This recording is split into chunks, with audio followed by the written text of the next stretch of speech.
ವಿಜಯನಗರ ಜಿಲ್ಲೆ ಕೂಡ್ಲಿಗಿಯ ಮೈಲಾರ ಮಹದೇವ ಕ್ರೀಡಾಂಗಣದಲ್ಲಿ ಕಾಂಗ್ರೆಸ್ ಪಕ್ಷದ ಚುನಾವಣಾ ಪ್ರಚಾರದ ಬಹಿರಂಗ ಸಭೆ ನಡೆದಿದೆ. ಮುಖ್ಯಮಂತ್ರಿ ಸಿದ್ದರಾಮಯ್ಯ ಮಾತನಾಡಿ, ಮತದಾನ ಮಾಡುವ ಮುಂಚೆ ಪ್ರಧಾನಿ ಮೋದಿ ಕಳೆದ 10 ವರ್ಷದಲ್ಲಿ ಆರ್ಥಿಕವಾಗಿ, ಸಾಮಾಜಿಕವಾಗಿ ಅಭಿವೃದ್ಧಿಪಡಿಸಿದ್ದಾರಾ ಎಂಬುದನ್ನು ಪರಿಶೀಲನೆ ಮಾಡಬೇಕಾಗಿದೆ. ಮೋದಿ ನುಡಿದಂತೆ ನಡೆಸಿದ್ದಾರಾ ಎಂಬುದನ್ನು ಪರಿಗಣಿಸಿರಿ. ಅವರು ಈ ಚುನಾವಣೆಯಲ್ಲಿ ಹತಾಶರಾಗಿ ಗೆಲ್ಲುವ ವಿಶ್ವಾಸ ಕಳೆದುಕೊಂಡಿದ್ದಾರೆ. ಅವರ ಸರ್ವೆ ಪ್ರಕಾರವೇ 220 ಸ್ಥಾನಗಳಲ್ಲಿ ಮಾತ್ರ ಗೆಲ್ಲಬಹುದು ಎಂದಿದೆ. ಅದಕ್ಕಾಗಿ ನೀವು ಯಾವುದೇ ಕಾರಣಕ್ಕೂ ಅವರ ಮಾತುಗಳಿಗೆ ಮರುಳಾಗಬೇಡಿ. ನಿಮ್ಮ ಪರವಾಗಿ ಕೆಲಸ ಮಾಡುವ, ಹಿತ ಕಾಯುವ ಕಾಂಗ್ರೆಸ್ಗೆ ಮತ ನೀಡಿ ಎಂದರು. ವಿಶ್ವಾಸ ಕಳೆದುಕೊಂಡಿದ್ದ ನಾಡಿ ಬಳಿಕರಿ ಚುನಾವಣೆ ಯಾವಾಗಲೂ ಬಿರುಗಾಳಿಯನ್ನ ಎಬ್ಬಿಸ್ತಾ ಇದೆ. ತುಕಾರಾಂ ಅವರಿಗೆ ಈಗಾಗಲೇ ಶಾಸಕ ಸ್ಥಾನ ಸಿಕ್ಕಿದೆ. ಅದಕ್ಕಾಗಿ ನನಗೆ ಮತ ನೀಡಿ ಎಂದಿದ್ದಾರೆ. ಶ್ರೀರಾಮುಲು ತನಗೆ ಬೇಕಾದಂತೆ ರಾಜಕಾರಣ ಮಾಡ್ತಾರೆ. ಅವರು ಶಾಸಕರಾಗಿದ್ದಾಗ ರಾಜೀನಾಮೆ ನೀಡಿ ಸಂಸದರಾಗಿದ್ಯಾಕೆ ಅಂತ ಪ್ರಶ್ನೆ ಮಾಡಿದ್ರು. ಬಳ್ಳಾರಿಯಿಂದ ಸಂಸದರಾದವರು ಲೋಕಸಭೆಯಲ್ಲಿ ಒಂದು ದಿನವಾದರೂ ಅಭಿವೃದ್ಧಿ ಬಗ್ಗೆ ಮಾತನಾಡಿದ್ರಾ ಅಂತ ಪ್ರಶ್ನಿಸಿದ್ರು. ಇವರಿಂದ ಜನರಿಗೆ ಅನುಕೂಲವಾಗಿಲ್ಲ, ಬರ ಪರಿಹಾರ ತರಲಿಲ್ಲ. ನಾವು ಪ್ರತಿಭಟನೆ ಮಾಡಿದ ಮೇಲೆ ಕೋರ್ಟಿಗೆ ಹೋದ ಮೇಲೆ ಅಲ್ಪ ಮತ ನೀಡಿದ್ದಾರೆ. ಅಭ್ಯರ್ಥಿ ತುಕಾರಾಂ ಅವರು ಮಾತನಾಡಿ, ಈ ದೇಶಕ್ಕೆ ಜನಪರವಾದ, ಬಡವರ ಪರವಾದ ಸರ್ಕಾರಕ್ಕಾಗಿ ಹಸ್ತಕ್ಕೆ ಮತ ನೀಡಿ. ಕಾಂಗ್ರೆಸ್ ಕೊಟ್ಟ ಮಾತಿನಂತೆ ನಡೆಯಲಿದೆ ಎಂಬುದಕ್ಕೆ ಗ್ಯಾರಂಟಿ ಯೋಜನೆಗಳೇ ಸಾಕ್ಷಿಯಾಗಿದೆ. ಈ ಚುನಾವಣೆಯಲ್ಲೂ ಮತ ನೀಡಿ ಆಶೀರ್ವದಿಸಿ ಅಂತ ಮನವಿ ಮಾಡಿದ್ದಾರೆ. ಸಿಎಂ ಸಿದ್ದರಾಮಯ್ಯ ಇಂಥವರಿಗೆ ಮತ ಹಾಕಬೇಕೇ ಬೇಡ, ಈ ಬಾರಿ ಕೈಗೆ ಮತ ಹಾಕಿ ಎಂದು ಮನವಿ ಮಾಡಿದರು. ನವಲಿ ಸಮಾನಾಂತರ ಜಲಾಶಯ ನಿರ್ಮಾಣಕ್ಕೆ ಚುನಾವಣೆ ಬಳಿಕ ಆಂಧ್ರ ಮತ್ತು ತೆಲಂಗಾಣದ ಜೊತೆ ಮುಖ್ಯಮಂತ್ರಿ ಮತ್ತು ನಾವು ಮಾತುಕತೆ ಮಾಡಿದ್ರು. ಡಿಕೆಶಿ ಕಾರ್ಯಪ್ರವೃತ್ತ ಆಗಿದ್ದಾರೆ. ಸಚಿವರು ಆದ ಜಮೀರ್ ಅಹಮದ್, ರಾಮಲಿಂಗಾರೆಡ್ಡಿ, ಶಾಸಕರು ಆದ NY Gopalakrishna, Latha Mallikarjun, Ganesh, Kaviyappa, doctor NT Srinivas, KPCC ಮಾಜಿ ಅಧ್ಯಕ್ಷ ಅಲ್ಲಂ ವೀರಭದ್ರಪ್ಪ, ಜಿಲ್ಲಾಧ್ಯಕ್ಷರುಗಳು ಆದ ಬಿಎಸ್ ಶಿವಯೋಗಿ, ಸಿರಾಜ್ ಶೇಖ್, ಅಲ್ಲಂ ಪ್ರಶಾಂತ್, ಲಿಡ್ಕರ್ ಅಧ್ಯಕ್ಷ ಮುಂಡರಗಿ ನಾಗರಾಜ್, ಕೆಎಂಎಫ್ ಅಧ್ಯಕ್ಷ ಭೀಮನಾಯಕ, ಬುಡ ಅಧ್ಯಕ್ಷ ಜೆಎಸ್ ಆಂಜನೇಯಲು, ವಿಧಾನ ಪರಿಷತ್ ಮಾಜಿ ಸದಸ್ಯ ಕೆಎಸ್ಎಲ್ ಸ್ವಾಮಿ, ಮಾಜಿ ಮುಖಂಡರುಗಳು ಆದ ಗಾದಿಗೆ ನೂರು ಹಾಲಪ್ಪ ಹಾಗೂ ಹಲವಾರು ಕಾಂಗ್ರೆಸ್ ಕಾರ್ಯಕರ್ತರು ಹಾಗೂ ಸಭೆಯಲ್ಲಿ ಜೆಡಿಎಸ್ ಮುಖಂಡರು ಆದ ತಿಪ್ಪೇಸ್ವಾಮಿ ಅವರು ಈ ಸಂದರ್ಭದಲ್ಲಿ ಕಾಂಗ್ರೆಸ್ ಪಕ್ಷವನ್ನ ಸೇರಿದ್ರು ಹಾಗೂ ಎಲ್ಲ ಕೂಡ್ಲಿಗಿ ಮತ್ತು ಬಳ್ಳಾರಿಯ ಕಂಡ ಕಾಂಗ್ರೆಸ್ ಮುಖಂಡರು ಹಾಗೂ ಮೊದಲಾದವರು ಉಪಸ್ಥಿತರಿದ್ದರು.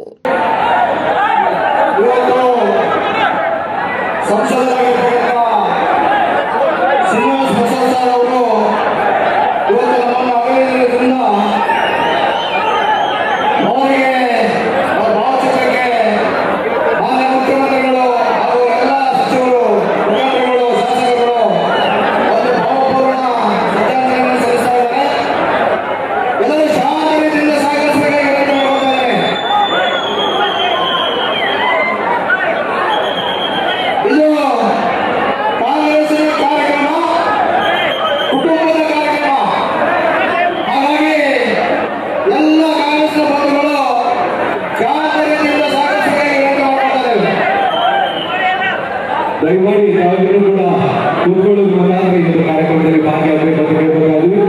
ಅದೇ ರೀತಿ ವೇದಿಕೆಗೆ ಆಗಮಿಸಿರುವಂತಹ ಸನ್ಮಾನ್ಯ ಮುಖ್ಯಮಂತ್ರಿಗಳು, ಅವರ ಜೊತೆ ಆಗಮಿಸಿರುವಂತಹ ಸನ್ಮಾನ್ಯ ಸಚಿವರು ಶ್ರೀಯುತ ಜಮೀರ್ ಅಹಮದ್ ಅವರನ್ನು ಕೂಡ ಆತ್ಮೀಯವಾದಂತಹ ಸ್ವಾಗತವನ್ನು ಕೋರ್ತಾ ಇದ್ದೇವೆ.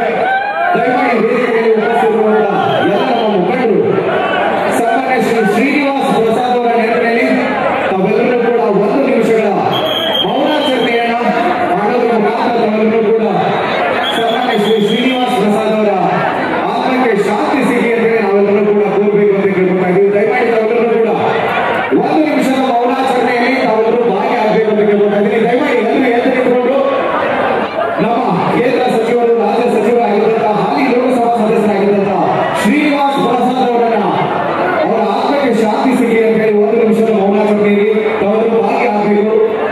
ಮೌನಾಚರಣೆ ಈಗ ಪ್ರಾರಂಭ.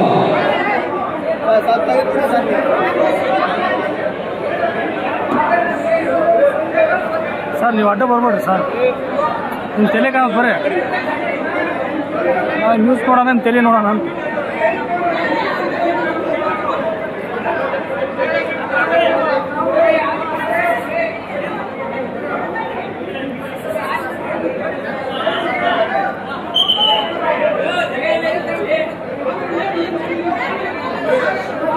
ಮೌನಾಚರಣೆ ಸಮಾಪ್ತಿ.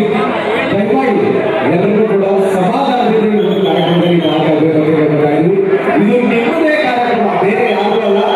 ಈ ಕಾರ್ಯಕ್ರಮ ನಿಮ್ಮ ಕಾರ್ಯಕ್ರಮ. ದೇಶದ ಭವಿಷ್ಯವನ್ನು ರೂಪಿಸಲಿಕ್ಕೆ ಮತದಾನವನ್ನು ಮಾಡಬೇಕಾಗ್ತದೆ.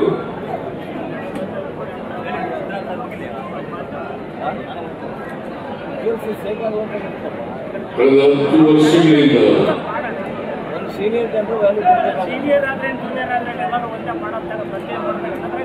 ನರೇಂದ್ರ ಮೋದಿಯವರು ಈ ದೇಶದ ಪ್ರಧಾನಮಂತ್ರಿಯಾಗಿದ್ದಾರೆ.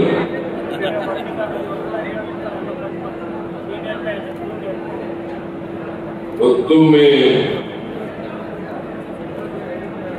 3ನೇ ಬಾರಿಗೆ ಪ್ರಧಾನಮಂತ್ರಿ ಆಗಲಿಕ್ಕೆ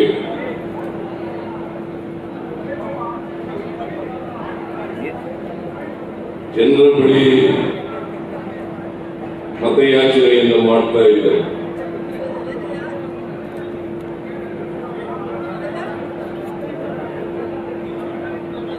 ನೀವು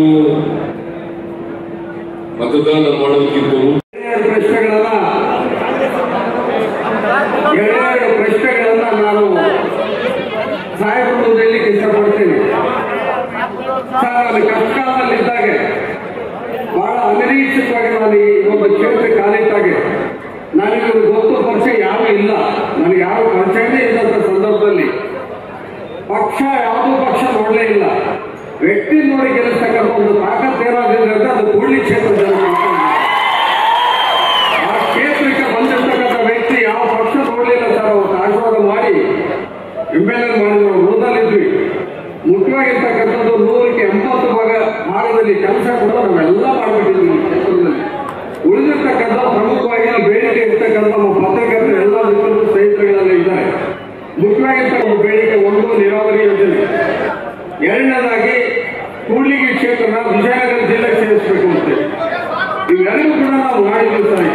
ವಿಜಯನಗರ ಪರವಾಗಿ ಮತ್ತು ವೇದಿಕೆಯಲ್ಲಿ ಎಲ್ಲರ ಪರವಾಗಿ ಕೂಡ ನಿಮಗೆ ನಮಸ್ಕಾರಗಳನ್ನು ತಿಳಿಸ್ತೀವಿ.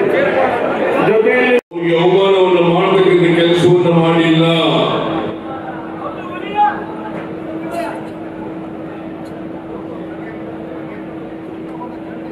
ಕಿತ್ತೂರು ರಾಣಿ ಚೆನ್ನಮ್ಮ, ನಾನು ಅವರ ಜಯಂತ್ಯೋತ್ಸವವನ್ನು ಆಚರಣೆ ಮಾಡುವವರಿಗೆ ಕಿತ್ತೂರು ರಾಣಿ ಚೆನ್ನಮ್ಮನ ಜಯಂತ್ಯೋತ್ಸವವನ್ನು ಬಿಜೆಪಿ ಸರ್ಕಾರ ಯಾವತ್ತೂ ಕೂಡ ಶಾಲಾ ವಿದ್ಯಾರ್ಥಿಗಳಿಗೆ, ಕಾಲೇಜಿನ ವಿದ್ಯಾರ್ಥಿಗಳಿಗೆ ಪ್ರಚೋದನೆ ಮಾಡಿ ಅವರು ಆತ್ಮಹತ್ಯೆ ಮಾಡಿಕೊಳ್ತಕ್ಕಂಥ ಮಟ್ಟಕ್ಕೆ ತಗೊಂಡು ಹೋದಂತವ್ರು ಯಾರು? ನಿಮಗೆಲ್ಲ ಜ್ಞಾಪಕ ಇರಬೇಕು. ಮಂಡಲ್ ಕಮಿಷನ್ ವರದಿ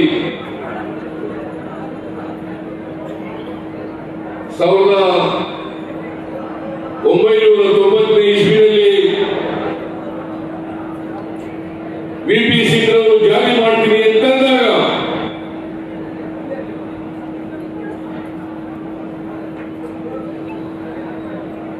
ಅದನ್ನ ವಿರೋಧ ಮಾಡಿ ರಥಯಾತ್ರೆ ಮಾಡಿದವರು ಅದ್ವಾನಿಯವರು ಅಂತಕ್ಕಂಥದನ್ನ ಮರೆಯಲಿಕ್ಕೆ ಸಾಧ್ಯ ಇಲ್ಲ. ಅರ್ಜುನ್ ಸಿಂಗ್ ಅವರು ಮಾನವ ಸಂಪನ್ಮೂಲಗಳ ಸಚಿವರಾಗಿದ್ದಾಗ ಹೈಯರ್ ಲರ್ನಿಂಗ್ ಇನ್ಸ್ಟಿಟ್ಯೂಷನ್ಗಳಲ್ಲಿ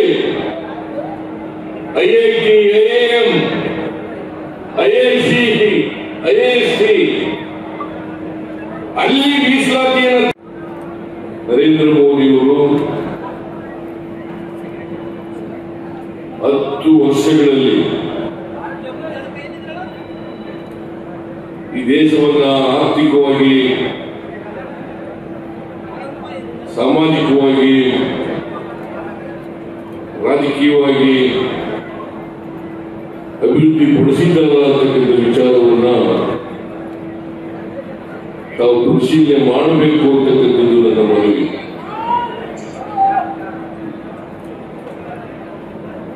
ನರೇಂದ್ರ ಮೋದಿಯವರು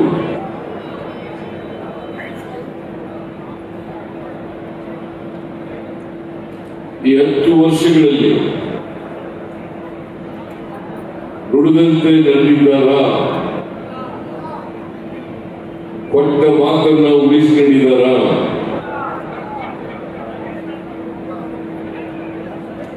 ದೇಶವನ್ನು ಮಾಡಿದ್ದಾರಾ? ಇದು ನೀವೆಲ್ಲರೂ ಕೂಡ ಪರಿಗಣಿಸಬೇಕಾಗಿರ್ತಕ್ಕಂಥ ವಿಚಾರಗಳು.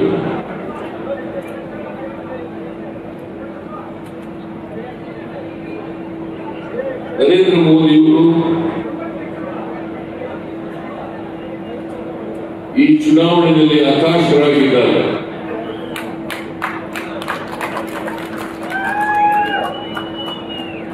ಅವರಿಗೆ ಈ ಚುನಾವಣೆಯಲ್ಲಿ ಗೆಲ್ತೀವಿ ಅಂತಕ್ಕಂಥ ವಿಶ್ವಾಸ ಇಲ್ಲ.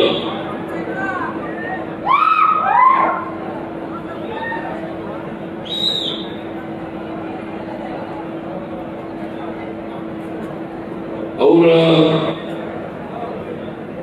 ಸರ್ವೆ ಪ್ರಕಾರ 200ರಿಂದ 220 ಗೆಲ್ಲಬಹುದು ಅಂತ ಮಾತ್ರ ಅವ್ರ ಸರ್ವೆ ಇರುತ್ತದೆ. ಅದಕ್ಕೆ ಸುಳ್ಳುಗಳನ್ನ ಮಾರುಕಟ್ಟೆ ಮಾಡಲಿಕ್ಕೆ ಪ್ರಯತ್ನವನ್ನು ಮಾಡ್ತಾ ಇದ್ದಾರೆ. ನರೇಂದ್ರ ಮೋದಿಯವರು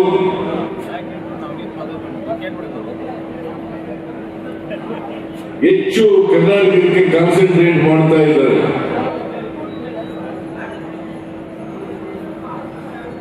ನಿನ್ನೆ 4 ಕಡೆ ಹೋಗಿದ್ದಾರೆ. ಇವತ್ತು ಕೂಡ ಕರ್ನಾಟಕದಲ್ಲೇ ಇದ್ದಾರೆ. ಅವರು ಎಲ್ಲ ಕಡೆ ಸುಳ್ಳುಗಳನ್ನ ಹೇಳ್ತಾ ಇದ್ದಾರೆ. ಬೆಳಗಾವಿಯಿಂದ ಹೇಳಿದ್ರು,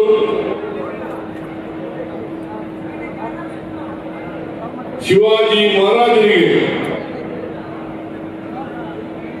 ಕಿತ್ತೂರು ರಾಣಿ ಚೆನ್ನಮ್ಮನವರಿಗೆ ಕಾಂಗ್ರೆಸ್ನವರು ಅವಮಾನವನ್ನು ಮಾಡಿದ್ರು. ನಮಗೆ ಶಿವಾಜಿ ಮಹಾರಾಜರ ಬಗ್ಗೆ ಅಪಾರವಾದಂತ ಗೌರವ ಇದೆ. ಕಿತ್ತೂರು ರಾಣಿ ಚೆನ್ನಮ್ಮನವರಿಗೆ ಅವರ ಬಗ್ಗೆ ಅಪಾರವಾದಂತ ಗೌರವ ಇದೆ. ಕಾಂಗ್ರೆಸ್ ಪಾರ್ಟಿ ಸಹಾಯ ಆಗಿದೆ ಅಂತ ಹೇಳಿ ಗ್ಯಾಸ್ ಮತ್ತೆ ದಿನನಿತ್ಯದ ಅಗತ್ಯ ವಸ್ತುಗಳಿಗೆ ಸಹಾಯ ಆಗಲಿ ಅಂತ ಕೊಡ್ತಾ ಇರ್ತಕ್ಕಂಥದ್ದು. ಮತ್ತೆ ಉಚಿತ ವಿದ್ಯುತ್ 200 ಯೂನಿಟ್ವರೆಗೂ ಅವರು ಎಷ್ಟು ಬಳಸ್ತಾ ಇದ್ರು ಅದಕ್ಕಿಂತ 10% ಜಾಸ್ತಿ ಮಾಡಿ ಇವತ್ತು 1,40,00,000 ಜನ ಅದನ್ನು ಬಳಸ್ಕೊಳ್ತಾ ಇದ್ದಾರೆ. ಮತ್ತೆ 5 kg ಅಕ್ಕಿ, 5 kg ಜೊತೆಗೆ 5 kg ಅಕ್ಕಿ ಕೊಡ್ತೀವಿ ಅಂತ ಹೇಳಿದ್ದೀವಿ. ಕೇಂದ್ರ ಸರ್ಕಾರ ಅಕ್ಕಿ ಕೊಡ್ತೀವಿ ಅಂತೇಳಿ ನಮಗೆ ಮೋಸ ಮಾಡಿದ್ರು, ಕೊಡಲಿಲ್ಲ. ಅದಕ್ಕೆ ಪರ್ಯಾಯವಾಗಿ ಎಷ್ಟು ಜನ ಇದ್ದಾರೆ ಒಂದರಲ್ಲಿ 10 ಜನ ತಲೆಗೆ 175 ರೂಪಾಯಿ ರೀತಿ ಹಣವನ್ನು ಕೂಡ ಕೊಡ್ತಾ ಇದ್ದೀವಿ. ಅದು ಸುಮಾರು 1.5 ಲಕ್ಷ ಜನಕ್ಕೆ ನಿರುದ್ಯೋಗಿಗಳಿಗೆ, ಗ್ರಾಜ್ಯುಯೇಟ್ಸು, ITI ಡಿಪ್ಲೊಮಾ ಮಾಡಿದಂಥವ್ರಿಗೆ, ಗ್ರಾಜ್ಯುಯೇಟ್ಸ್ಗೆ 3,000, ITI ಡಿಪ್ಲೊಮಾ ಮಾಡಿದಂಥವ್ರಿಗೆ 1,500 ರೂಪಾಯಿ ಕೊಡ್ತಾ ಇದ್ದೀವಿ. ನರೇಂದ್ರ ಮೋದಿ ಅವರು ಪ್ರಧಾನಮಂತ್ರಿಗಳಾದಾಗ 10 ವರ್ಷಕ್ಕೆ ಮುಂಚೆ ಪ್ರತಿ ವರ್ಷ 2 ಕೋಟಿ ಉದ್ಯೋಗ ಕೊಡ್ತಿದ್ದಾರೆ. 10 ವರ್ಷದಲ್ಲಿ 20 ಕೋಟಿ ಉದ್ಯೋಗ ಕೊಡಬೇಕಾಗಿದೆ. ಉದ್ಯೋಗ ನಾನು ತಿಳಿಸಲಿಕ್ಕೆ ಬಯಸ್ತೇನೆ. ಆಕ್ಸಿಸ್ ಮೈ ಇಂಡಿಯಾ ಅಂತಕ್ಕಂಥವು ಸರ್ವೆ ಮಾಡೋದು. ಸರ್ವೆನಲ್ಲಿ 200ರಿಂದ 210 ಗೆಲ್ತಾರೆ ಅಂತೇಳಿ ವರದಿ ಇತ್ತು. ಅವರು ಪ್ರಸ್ತುತ ಪಡಿಸಿದ್ರು. ತಕ್ಷಣ ನರೇಂದ್ರ ಮೋದಿ ಅವರ ಸರ್ಕಾರ ಅದನ್ನ ಡಿಲೀಟ್ ಮಾಡಿಸಿದ್ರು. ಯಾಕೆಂತಂದ್ರೆ 210 ಗೆಲ್ಲದು ಅಂತೇಳಿ ಜನಗಳಿಗೆ ಗೊತ್ತಾಗೋದ್ರೆ ಬಿಜೆಪಿಗೆ ಮತ ಹಾಕಲ್ಲ ಅಂತಕ್ಕಂಥ ಭಯದಿಂದ ಅದನ್ನ ಡಿಲೀಟ್ ಮಾಡಿಸ್ತಕ್ಕಂಥ ಕೆಲಸವನ್ನ ಮಾಡಿದ್ರು.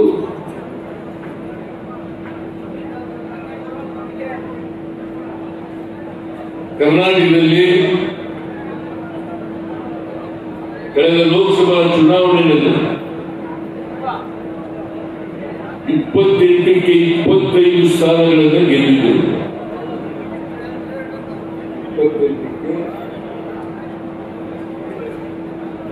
ದಯವಿಟ್ಟು ಎಲ್ಲ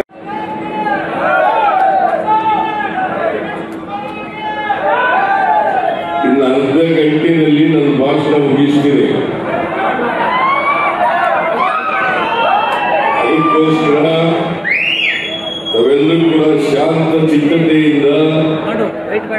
ಅರ್ಧ ಗಂಟೆ ನಿಶ್ಶಬ್ದವಾಗಿ ಕೂರಬೇಕು, ಯಾರು ಎದ್ದೋಗಬಾರದು ಅಂತೇಳಿ ನಿಮ್ಮಲ್ಲಿ ಮನವಿ.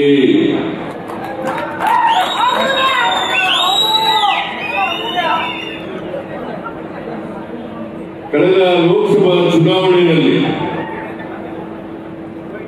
28 ಸ್ಥಾನಗಳಿಗೆ 25 ಸ್ಥಾನಗಳನ್ನು ಗೆದ್ದರು ಭಾರತೀಯ ಜನತಾ ಪಕ್ಷ.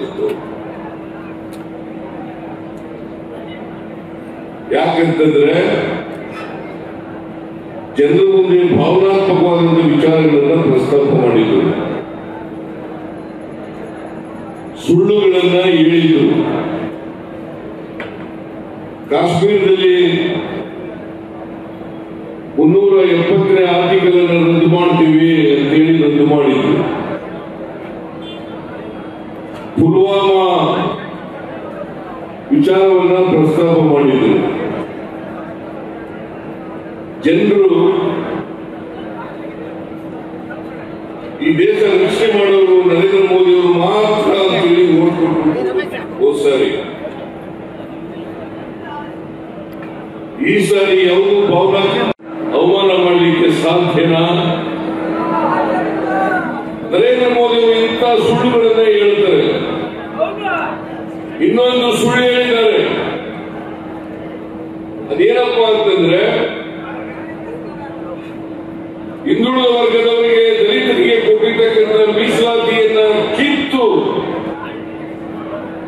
ಮುಸಲ್ಮಾನರಿಗೆ ಕೊಟ್ಬಿಡ್ತಾರೆ ಅಂತಕ್ಕಂಥ ಮಾತನ್ನ ಹೇಳಿದ್ದಾರೆ. ಭಾರತೀಯ ಜನತಾ ಪಕ್ಷ ಯಾವತ್ತೂ ಕೂಡ ಮೀಸಲಾತಿ ಪರ ಇಲ್ಲ. ಭಾರತೀಯ ಜನತಾ ಪಕ್ಷದ ಇತಿಹಾಸವನ್ನು ನೋಡಿದಾಗ, RSS ನವರ ಇತಿಹಾಸವನ್ನು ನೋಡಿದಾಗ ಈ ದೇಶದಲ್ಲಿ ಮುಂದೆ ಇರ್ತಕ್ಕಂಥ ಇತಿಹಾಸ ಎಲ್ಲ ಕಾಲದಲ್ಲೂ ಕೂಡ ಮೀಸಲಾತಿಯನ್ನು ವಿರೋಧ ಮಾಡಿದ್ದಾರೆ. ಅಷ್ಟೇ ಏಕೆ, ಬಾಬಾ ಸಾಹೇಬ್ ಅಂಬೇಡ್ಕರ್ ಅವರು ಕೊಟ್ಟಿರ್ತಕ್ಕಂಥ ಸಂವಿಧಾನವನ್ನೇ ವಿರೋಧ ಮಾಡಿದ್ದಾರೆ.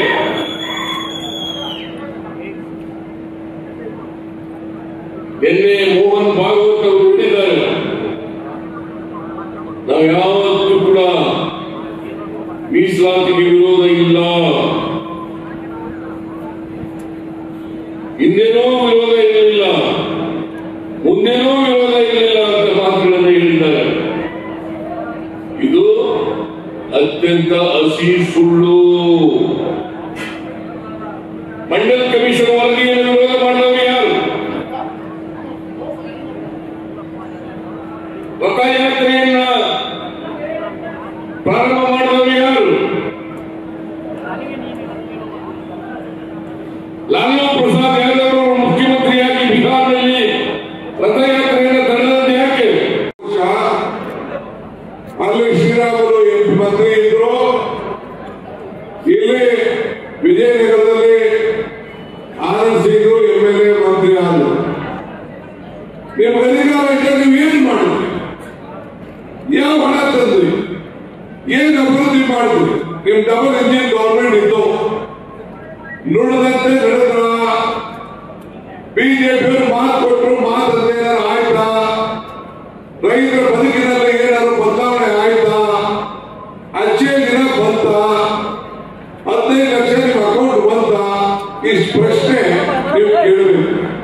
ನಿಮ್ಗೆ ಯಾಕಂದ್ರೆ ಬಂತ ದುಡ್ಡು? 15 ಲಕ್ಷ ಬಂತ? ಬೇಡರಿ. ಕೊರೋನಾ ಸಂದರ್ಭದಲ್ಲಿ ನಾನು, ಸಿದ್ದರಾಮಯ್ಯನವರು, ತುಕಾರಾಮ್ ನಾವೆಲ್ಲ ಹೋಗಿ ಜಮೀನೆಲ್ಲ ಹೋಗಿ ನಾವೆಲ್ಲ ಕಾಡಿ ಬೇಡಿ ಭೀಮಾ ನಾಯಕರ MLA ಇದ್ರು, ನಮ್ಮ ಪರಮೇಶ್ವರ್ ನಾಯಕ್ ನಾವೆಲ್ಲ ಹೋಗಿ ಯಡಿಯೂರಪ್ಪ ಕೇಳಿದ್ರು, ಬಡವರಿದ್ದಾರೆ, ಕಾರ್ಮಿಕರಿದ್ದಾರೆ, ಡ್ರೈವರ್ಗಳಿದ್ದಾರೆ, ಬಟ್ಟೆ ಒಗೆಯೋನು, ಬಟ್ಟೆ ಒಗೆಯೋನು, ಎಲ್ಲ ಸಣ್ಣ ಸಣ್ಣ ಕಾರ್ಮಿಕರಿದ್ದಾರೆ, 10,000 ರೂಪಾಯಿ ಕೊಡಪ್ಪ. ಕೋವಿಡ್ ಸಂದರ್ಭದಲ್ಲಿ ಪೂಜಾರಿಗಳಿದ್ದಾರೆ, ದೇವಸ್ಥಾನದಲ್ಲಿ, ಹಳ್ಳಿಗಳಲ್ಲಿ ಎಲ್ಲ ಮುಚ್ಚಿಬಿಟ್ಟಿದ್ರಿ, 10,000 ರೂಪಾಯಿ ಕೊಡಪ್ಪ ಅಂತ ಹೇಳಿ ಕೈ ಮುಗಿದು ಕಾಲು ಮುಗಿದು ಕೇಳಿದ್ರು. ಯಾರಿಗಾದ್ರು 1 ರೂಪಾಯಿ ನಿರ್ಮಲಾ ಸೀತಾರಾಮನ್ ಅವರು ಸ್ಟೇಟ್ಮೆಂಟ್ ಕೊಟ್ಟರು, 22 ಲಕ್ಷ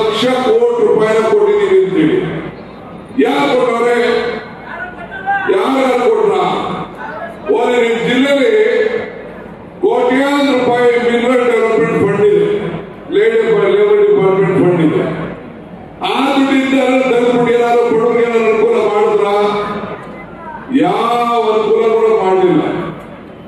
ಇವತ್ತು ಮಲ್ಲಿಕಾರ್ಜುನ್ ಖರ್ಗೆ ನಮ್ಮ ಕಾಂಗ್ರೆಸ್ ಪಕ್ಷದ ಅಧ್ಯಕ್ಷ, ಇವತ್ತು ನಿಂತು ಕಲ್ಯಾಣ ಕರ್ನಾಟಕದ ಒಂದು ಭಾಗ ಕಾಂಗ್ರೆಸ್ ಪಕ್ಷದ ಕೊಡುಗೆ.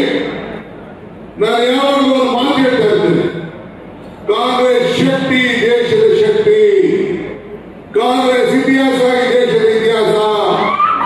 ಕಾಂಗ್ರೆಸ್ ಅಧಿಕಾರಕ್ಕೆ ಬಂದರೆ ಎಲ್ಲ ವರ್ಗದ ಅಧಿಕಾರಕ್ಕೆ ಬಂದಂಗೆ ಅಂತ ಹೇಳಿ ನಾನು ಮಾತಾಡ್ತಾ ಇದ್ದೇನೆ. ಇವತ್ತು ರಾಜ್ಯದಲ್ಲಿ ಕಾಂಗ್ರೆಸ್ ಸರ್ಕಾರ ಇಲ್ಲಿದೆ, ಕೇಂದ್ರದಲ್ಲಿ ಕಾಂಗ್ರೆಸ್ ಸರ್ಕಾರ ಬಂದಾಗ ಏನು ಉಪ ಪ್ರಧಾನಮಂತ್ರಿಗಳಾಗಿದ್ದಂತ ಅದ್ವಾನಿಯವರು ನಮ್ಮ ಸರ್ಕಾರಕ್ಕೆ ಕಾರಣ ಬಂದು ಹಿಂದೆ ನಾವು ಯಾವ ಕಾರಣಕ್ಕೂ ಕಲ್ಯಾಣ ಕರ್ನಾಟಕಕ್ಕೆ 371J ಕೊಡಲಿಕ್ಕೆ ಸಾಧ್ಯ ಇಲ್ಲ ಅಂತ ಹೇಳಿದ್ರು. ಅದನ್ನು ಮಲ್ಲಿಕಾರ್ಜುನ್ ಖರ್ಗೆ ಅವರು, ಧರ್ಮಸಿಂಗ್ ಅವರು, ನಮ್ಮ ನಾಯಕರುಗಳ ಹೋರಾಟವನ್ನು ಮಾಡಿ ಈ ಸಂವಿಧಾನದ ಬದಲಾವಣೆ ಮಾಡಿ ಹಿಂದುಳಿದ ವರ್ಗದ ಪ್ರದೇಶದ ಜನರಿಗೆ ನ್ಯಾಯವನ್ನು ಕೊಡಬೇಕು ಅಂತ ಹೇಳಿ ಸಂವಿಧಾನವನ್ನು ತಿದ್ದುಪಡಿಯನ್ನು ಮಾಡಿ ನಿಮ್ಮ ಬದುಕನ್ನ ಕಟ್ಟಲಿಕ್ಕೆ, ನಿಮ್ಮ ಮಕ್ಕಳಿಗೆ, ಈ ಭಾಗದ ಜನರಿಗೆ ಅಭಿವೃದ್ಧಿಗೆ ಮೀಸಲಾಗಿ ಹಣವನ್ನು ಇಟ್ಟು ಉದ್ಯೋಗವನ್ನು ಕೊಟ್ಟು ಜೊತೆಗೆ ವಿದ್ಯಾಕ್ಷೇತ್ರದಲ್ಲೂ ಕೂಡ ಮೀಸಲಾತಿಯನ್ನು ಕೊಟ್ಟು ಇವತ್ತು ನಿಮಗೆ ಒಂದು ದೊಡ್ಡ ಶಕ್ತಿಯನ್ನು ಕೊಟ್ಟದನ್ನ ಇಡೀ ಕರ್ನಾಟಕದಲ್ಲಿ ಒಂದೇ ಅಲ್ಲ, ಇಡೀ ಭಾರತದಲ್ಲಿ ಯಾರು ಮಾಡಕ್ಕಾಗದೆ ಒಂದು ಐತಿಹಾಸಿಕವಾದಂತಹ ತೀರ್ಮಾನವನ್ನ ಸೋನಿಯಾ ಗಾಂಧಿ ಅವರು, ಮನಮೋಹನ್ ಸಿಂಗ್ ಅವರು ಇವತ್ತು ನಿಮ್ಮ ಬಳ್ಳಾರಿಗೆ, ಕೊಪ್ಪಳಕ್ಕೆ, ಗುಲ್ಬರ್ಗಕ್ಕೆ, ರಾಯಚೂರಿಗೆ,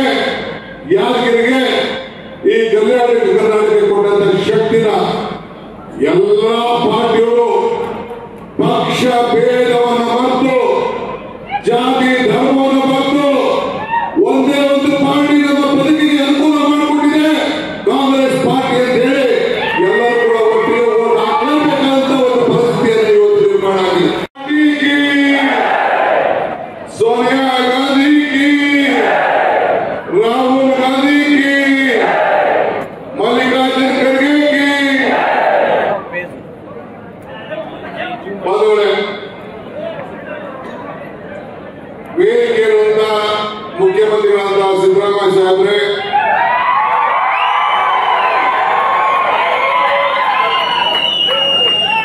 ಜಿಲ್ಲಾ ಮಂತ್ರಿಗಳಾದ ಜಮೀರ್ ಅಹಮದ್ ಖಾನ್ ಅವರೇ, ರಾಮಲಿಂಗಾರೆಡ್ಡಿ ಅವರೇ, ನಮ್ಮ ಟ್ರಾನ್ಸ್ಪೋರ್ಟ್ ಮಿನಿಸ್ಟರ್,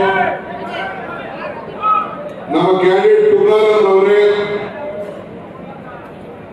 ನಮ್ಮ ಹಿರಿಯ ಮುಖಂಡರಾದ ಅಲ್ಲಾ ವಿಲ್ಪರತ್ ಅವರೇ, ಶ್ರೀನಿವಾಸ್ ಅವರೇ, ಗೋಪಾಲ್ ಕೃಷ್ಣನ್ ಅವರೇ, ಗಣೇಶ್ ಅವರೇ, ಗೌಯಪ್ಪ ಅವರೇ, ಪರಮೇಶ್ವರ್ ನಾಯ್ಕ ಅವರೇ, ಭೀಮಾ ನಾಯ್ಕ ಅವರೇ, ನಬಿ ಅವರೇ, ಸಿರಾಜ್ ಶೇಖರ್ ಅವರೇ, ಎಲ್ಲ ಜಿಲ್ಲಾ ಕಾಂಗ್ರೆಸ್ನ ಅಧ್ಯಕ್ಷರು, ಎಲ್ಲ ಬ್ಲಾಕ್ ಕಾಂಗ್ರೆಸ್ ಅಧ್ಯಕ್ಷರು, ಎಲ್ಲ ಕಾರ್ಯಕರ್ತರು, ನಮ್ಮ ಕೆಪಿಸಿಸಿ ಎಲ್ಲ ಪದಾಧಿಕಾರಿಗಳು, ಎಲ್ಲ ಮುಖಂಡರು, ಸ್ನೇಹಿತರು, ನಾವು ಬಹಳ ತಡವಾಗಿ ಬಂದು ನಮಗೆ ನಮ್ಮ ಪ್ಲೇನ್ ಹೆಲಿಕಾಪ್ಟರ್ ಲ್ಯಾಂಡ್ ಮಾಡಕ್ಕೆ ಯಾವ ವಿಐಪಿ ಮೂವ್ಮೆಂಟ್ ಇದೆ ಅಂತ ಹೇಳಿ 1 ಗಂಟೆ ತಡವಾಗಾಯ್ತು. ತಾವೆಲ್ಲ ಕ್ಷಮಿಸಬೇಕು.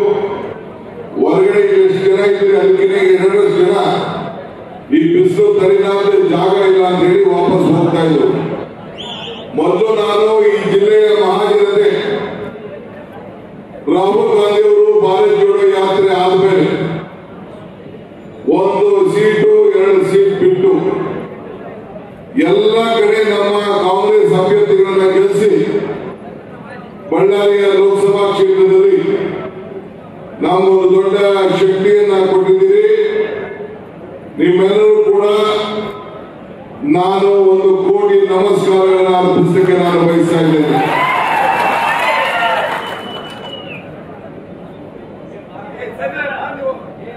ನಮ್ಮ ಹೆಣ್ಮಗಳು ರೆಬೆಲ್ ನಮ್ಮ ಅವರು ಕೂಡ ಇದ್ದಾರೆ, ಲತಾ ಮಲ್ಲಿಕಾರ್ಜುನ್ ಕೂಡ ಇದ್ದಾರೆ. ನಾನು ಮಕ್ಕಳೇ ಬಿಡ್ರಪ್ಪ, ಬಿಡ್ರ 2 ನಿಮಿಷ ಹೇಳಿ ಸರ್. ಬಂಧುಗಳೇ, ಈ ಬಳ್ಳಾರಿಯ ಮಹಾ ಚುನಾವಣೆ ಯಾವಾಗಲೂ ಕೂಡ ಈ ಒಂದು ಹೊಸ ಬಿರುಗಾಳಿಯನ್ನು ಎಬ್ಬಿಸುತ್ತದೆ. ನಮ್ಮ ಅಭ್ಯರ್ಥಿಯಾದ ತುಕಾರಾಮರವರು ಶ್ರೀರಾಮರು ಕೇಳಿದ್ರು, ಇರೋ ಸ್ವಲ್ಪ ಶ್ರೀರಾಮರು ಕೇಳಿದ್ರು, ತುಕಾರಾಮ್ ಅವರಿಗೆ ಒಂದು ಸ್ಥಾನ ಇದೆ, ನಾನು ಬರಗೈಲಿ ಕೂತಿದ್ದೀನಿ, ನನಗೊಂದು ಅವಕಾಶ ಮಾಡಿಕೊಡಿ ಅಂತ ಕೇಳಿದ್ರು ಅನ್ನೋ ವಿಚಾರವನ್ನು ಪ್ರಸ್ತಾವನೆ ಮಾಡಿದ್ರು. ನಾನು ಶ್ರೀರಾಮರು ಹೇಳ್ತಾ ಇದ್ದೀನಿ, ನೀನು MLA ಆಗಿದ್ದಾಗ ನೀನ್ ಯಾಕೆ MP ನಿಂತ್ಕೊಂಡಪ್ಪ ಅಂತ ನೀನು ಕೇಳ್ತಾ ಇದ್ದೀನಿ. ನೀನು MP ಹೋದಂತಾರೆ ಇಲ್ಲಿ ಬೈ ಎಲೆಕ್ಷನ್ ನಡೆದಿದ್ದು ಬಳ್ಳಾರಿ ರೂರಲ್, ಪಾರ್ಲಿಮೆಂಟ್ ಎಲೆಕ್ಷನ್ಗೂ ಬೈ ಎಲೆಕ್ಷನ್ ನಡೆದಿದ್ದು. ನಿನ್ನ ಅನುಕೂಲಕ್ಕೆ ಹೆಂಗ್ ಬೇಕಾದ್ರೂ ನೀನು ರಾಜಕಾರಣ ಮಾಡ್ಬೋದು. ಈಗ ನಾವೇನ್ ಕಾಂಗ್ರೆಸ್ ಪಾರ್ಟಿ ತೀರ್ಮಾನ ಮಾಡ್ಬೋದು ಅಂದ್ರೆ, ಈ ಜಿಲ್ಲೆಯಲ್ಲಿ ಯಾರೇ ಪಾರ್ಲಿಮೆಂಟ್ ಆಗಿ ಮೆಂಬರ್ ಕಳಿಸಿದ್ರಿ, ಉಗ್ರಪ್ಪ ಬಿಟ್ಟು ಹಿಂದೆ ಕಳೆದಂತ ಏನು ಬಿಜೆಪಿಯಿಂದ MP ಕಳಿಸಿದ್ರಿ, ಯಾರು ಕೂಡ ಈ ಜಿಲ್ಲೆಯ ವಿಚಾರದಲ್ಲಿ ಧ್ವನಿಯನ್ನ ಪಾರ್ಲಿಮೆಂಟ್ ಅಲ್ಲಿ ಎತ್ತಲಿಲ್ಲ, ಯಾರು ಕೂಡ ಮಾತಾಡಲಿಲ್ಲ, ಶಾಂತನೂ ಬಾಯ್ಬಿಟ್ಟಿಲ್ಲ, ಶ್ರೀರಾಮನು ಬಾಯಿ ತೆಗಿಲೇ ಇಲ್ಲ. ಆಮೇಲೆ ಓಸತಿ ನಿಂತಿರಲ್ಲ ದೇವೇಂದ್ರಪ್ಪ, ಅವನು ಬಾಯಿ ಬಿಡಲಿಲ್ಲ. ಸೊ ಅದಕ್ಕೆ ಅವ್ರು ಯಾರು ಕೂಡ ಹಾಕೇ ಇಲ್ಲ.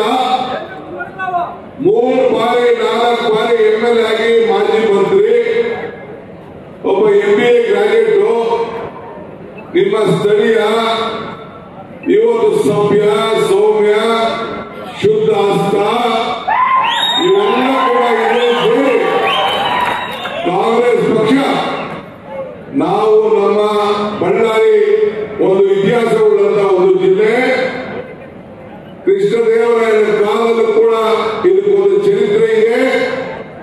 ವಿಜಯನಗರ ಸಾಮ್ರಾಜ್ಯವನ್ನು ನಡೆಸಿದ ಜಾಗ, ಅದಕ್ಕೆ ನಿಮ್ಮನ್ನ ಪ್ರತಿನಿಧಿಸುವವರು ಸರಳತೆಗೆ ಮತ್ತೊಂದು ಹೆಸರು ತುಕಾರಾಮ್ ಅಂತೇಳಿ ಇವತ್ತು ಆಯ್ಕೆ ಮಾಡಿ ಮಾತಾಡ್ತಿದ್ದೀವಿ.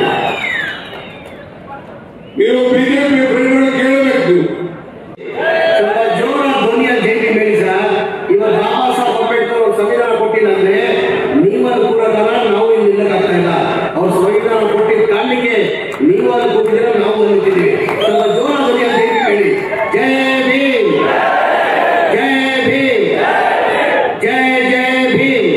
ವೇದಿಕೆ ಮೇಲೆ ಆಸೀನಿರುವ ನಮ್ಮ ರಾಜ್ಯದ ಮುಖ್ಯಮಂತ್ರಿಗಳಾದಂತ ಮಾನ್ಯ ಸಿದ್ದರಾಮಯ್ಯ ಸಾಹೇಬ್ರೆ, ಇನ್ನೊಬ್ಬರು ನಮ್ಮ ಪಕ್ಷದ ಮುಖಂಡರು ಸಚಿವರಾದಂತ ರಾಮಲಿಂಗ ರೆಡ್ಡಿ ಸಾಹೇಬ್ರೆ, ಇನ್ನೊಬ್ಬರು ನಮ್ಮ ಪಕ್ಷದ ಮುಖಂಡರು ಆತ್ಮೀಯಾದಂತ ಆಲಂ ವೀರಭದ್ರಪ್ಪ ಸಾಹೇಬ್ರೆ, ನಮ್ಮ ಪಕ್ಷದ ಆತ್ಮೀಯರು, ನಮ್ಮ ಪಕ್ಷದ ಅಭ್ಯರ್ಥಿ ಮಾಜಿ ಮಂತ್ರಿಗಳು ಆದಂತ ತುಕಾರಾಮ್ ಅವರೇ, ನನ್ನ ಆತ್ಮೀಯ ಶಾಸಕ ಆದಂತ ಶ್ರೀನಿವಾಸ್ ಅವರೇ, ಆತ್ಮೀಯರು MLA ಆದಂತ ಗೋಯಪ್ಪಣ್ಣ ಅವರೇ, ನನ್ನ ಆತ್ಮೀಯ ನಮ್ಮ ತಮ್ಮ ಆದಂತ MLA ಆದಂತ ಕಂಪ್ಲಿ ಗಣೇಶನ್ ಅವರೇ, MLA ಆದಂತ ನನ್ನ ಅಕ್ಕ ಆದಂತ MP ಲತಾ ಅವರೇ, ಆತ್ಮೀಯರು ಹಿರಿಯವರು ನಮ್ಮ ಪಕ್ಷದ ಮುಖಂಡರಾದಂತ MI ಗೋಪಾಲ್ ಕೃಷ್ಣ ಅವರೇ, ಮಾಜಿ ಮಂತ್ರಿಗಳಾದಂತ ಆತ್ಮೀಯ ಆದಂತ ಪರಮೇಶ್ವರ್ ನಾಯಕ್ ಅವರೇ, ನಮ್ಮ ಪಕ್ಷದ ಮುಖಂಡ ಆತ್ಮೀಯ ಆದಂತ ನಮ್ಮ ತಮ್ಮ ಆದಂತ ಭೀಮಾ ನಾಯಕ್ ಅವರೇ, ಅನ್ವರ್ ಪಾಷಾ ಅವರೇ, ರಾಣಿ ಸತೀಶ್ ಅವರೇ, ವೇದಿಕೆ ಮೇಲೆ ಹಾಕಿರುವ ಎಲ್ಲ ನಮ್ಮ ಪಕ್ಷದ ಮುಖಂಡರ ಇಲ್ಲೆಲ್ಲ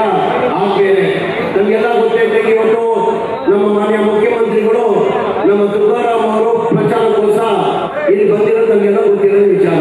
ಈಗ ಕಾಂಗ್ರೆಸ್ ಪಕ್ಷದ ನಾವು ಇತಿಹಾಸದಾಗಿರಿ, ಯಾವ ಯಾವ ಚುನಾವಣೆ ಬರ್ತದೆ, ಜಂಗೂರು ಮಧ್ಯದಲ್ಲಿ ಹೋಗಿ ಮತ ಕೇಳುವಾಗ ನಮ್ಮ ಸಾಧನೆಯನ್ನ ತೋರಿಸಿ ನಾವು ಮತ ಕೇಳ್ತೀವಿ.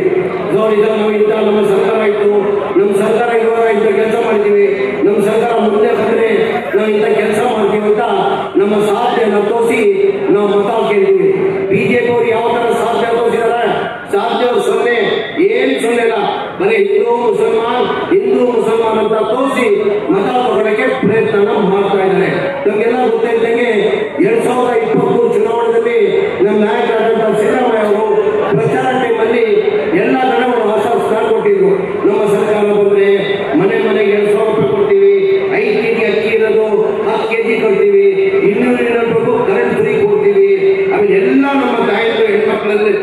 ಸಿದ್ದರಾಮಯ್ಯವರು ಬಸ್ಸಲ್ಲಿ ಫ್ರೀ ಅಡ್ಡಾಡುವಂತ ಘೋಷಣೆಯನ್ನು ಮಾಡಿದ್ರು.